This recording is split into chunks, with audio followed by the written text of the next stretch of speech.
بسم الله الرحمن الرحيم. Assalamu alaikum. Very pleased to have Hamja Ahsan here today, brother Talha Ahsan. Just here, he's back from America where he witnessed his brother's extraordinary sentencing, which inshallah he'll be back from that country very soon. Now, Hamja, thank you very much for joining us. When you saw your brother, how he was coping after all of this that's been taking place, for several years already. I visited him in the supermarket for the very first time. I was allowed to hug him for the first time since he'd been extradited. I think US prisons and he's been in isolation, in solitary confinement in a death row prison. So it's very difficult to cope with no family there, and the thought of not even being repatriated, his repatriation isn't part of our extradition procedure. So Talha developed all sorts of ways to cope with that, partly correspondence with many people from the UK and the US and around the world, and attempting to learn things. He was trying to teach himself Latin in prison, for example. He was trying to teach himself, improve himself. In these prisons, there's no rehabilitative value, there's no rehabilitative activities, there's no library, there's no education, there's no workshops. And I think the key thing we should note is not just about the extradition, but in this short space of time, Talha has been in prison, less than 2 years. British prisons are becoming more like United States prisons. We're removing legal aid for prisoners, this big book parcel ban, which is ridiculous, the privatisation, The purpose of solitary is to break someone down, and the other disturbing thing is there's no limit to how long you can be kept in isolation. We're talking about 23 hours a day with no human contact apart from strip searches and maybe the odd legal visit. Was Talha able to fast? Yeah, Talha, it's something inspiring as well. Talha maintained last year he maintained Ramadan entirely whilst in solitary confinement, and part of the theme of the vigil outside MCC was about Ramadan in solitary confinement, so there were many messages from prisoners of how they... I think when all of us break a fast, we should try and remember all these people who have no access to their families in these isolation cells. So Talha witnessed things like forced cell extraction, so you'd have someone whose cell would be entirely gassed out until they start to sound like they were nearly choking to death. That happened in Guantanamo, but all these procedures occur in the domestic supermax system. If you could go into some detail about the conditions he actually faced. I'm aware that Juan Mendez, who is one of the UN special rapporteurs, has basically condemned these sort of special administrative measures as being tantamount to torture, as well as 20 other leading human rights organisations, including CAGE. So tell me a bit more about what are these measures like? It was something like you'd see in video games like Doom and Wolfenstein and Resident Evil. It's just this underground concrete tunnel that goes on forever, and every sort of doors are electronically controlled. Even something like having a shower, you could be shackled up just whilst having a shower. Talha, as noted by the judge, was a model prisoner in a British prison, and instead of getting more and more leeway, he went more down into the most restrictive and extreme type of prison. So since extradition, what do you think this has really done to the state of human rights in the UK? There was a lot of controversy over the fact that Gary McKinnon, another Asperger sufferer as well, was not sent over there. What did this tell you about the government, and do you think that the government has continued in that sort of downward trajectory? I'd first like to deal with this point about Gary McKinnon. There's mountains of commentary, academic work, editorials about how Gary McKinnon and Talha Ahsan had a disparity of treatment, and one was treated as less a British citizen than others. What seems to be taking place is a two-tier citizenship system, and this isn't just happening in Britain.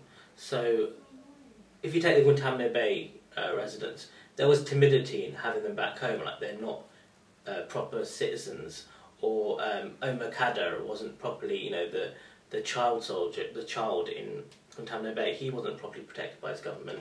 Or you have a case of someone called Mohammed Sultan in Egyptian prison, who actually campaigned for Obama. Those Muslim citizens weren't offered the same level of protections. The Daily Mail referred to Talha and Baba as other unwanted guests, for example, whilst having a campaign called British Justice for British Citizens. So they have a very clear idea of what that means. And I think we should look at the extradition as a warning sign.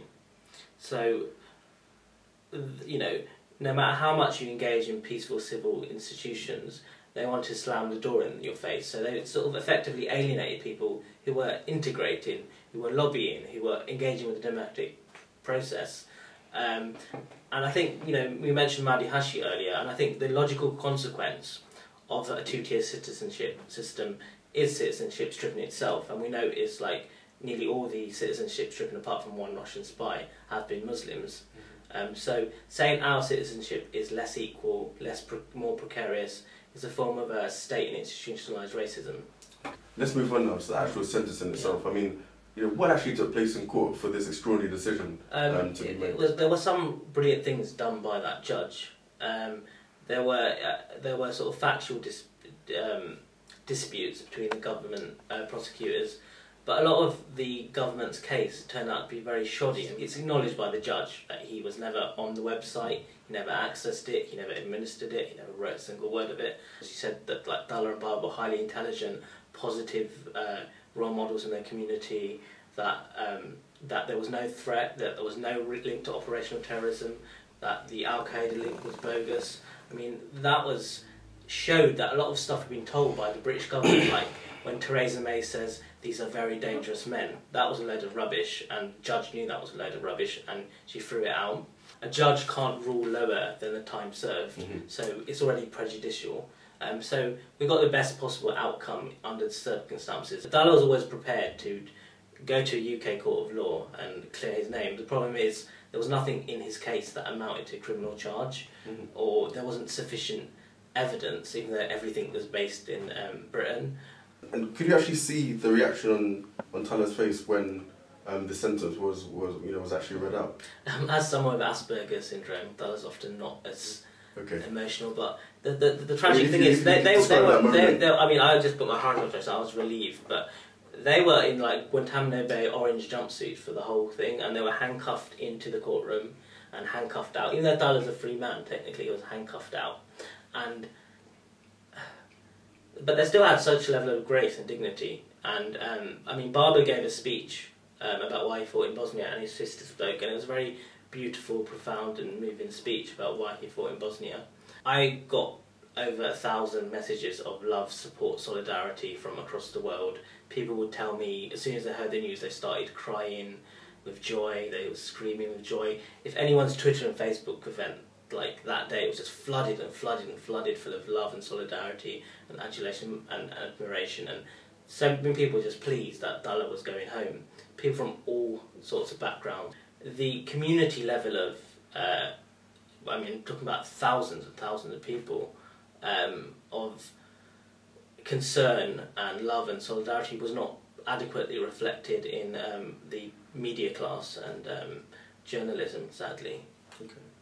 In terms of Talha's situation now, you know, when will he be back? And when he does come back, I mean, will there be any sort of restrictions or any sort of pressures on him? Is he totally a free man? Do you know anything about this? Okay, so Talha's currently in immigration custody in a quite low security prison in Massachusetts, and it's just a matter of formal procedures in how soon he gets home. I don't think our lives will be easy by any means. Whilst there are thousands of people who support us, and the ratio of love and solidarity is always 10,000 to 1, you know, we have these, you know, nefarious think tanks, so-called think tanks, with their, you know, extremist neocon agenda. Theresa May said, wasn't it great to say goodbye on the brutal and cruel extradition of a brother? We didn't even get to say goodbye, and now Theresa May is going to have to say hello. Obviously, within the war on terror era, you could say, extraditions have been used. Most notably, at the time, you know, your brother was sent over, and a number of other people were sent over at the same time as well. Just tell us about this sort of extradition process, and whether you think, you know, it's just, whether you think it's discriminatory in any way, or whether you think it needs really repairing and is maybe perhaps one-sided. No, the extradition arrangements are completely rotten and one-sided, and that's something that 88% of MPs in a private Liberty poll have actually told them. At the level of like the relationship between two sovereign states, like it doesn't treat Britain as an equal partner.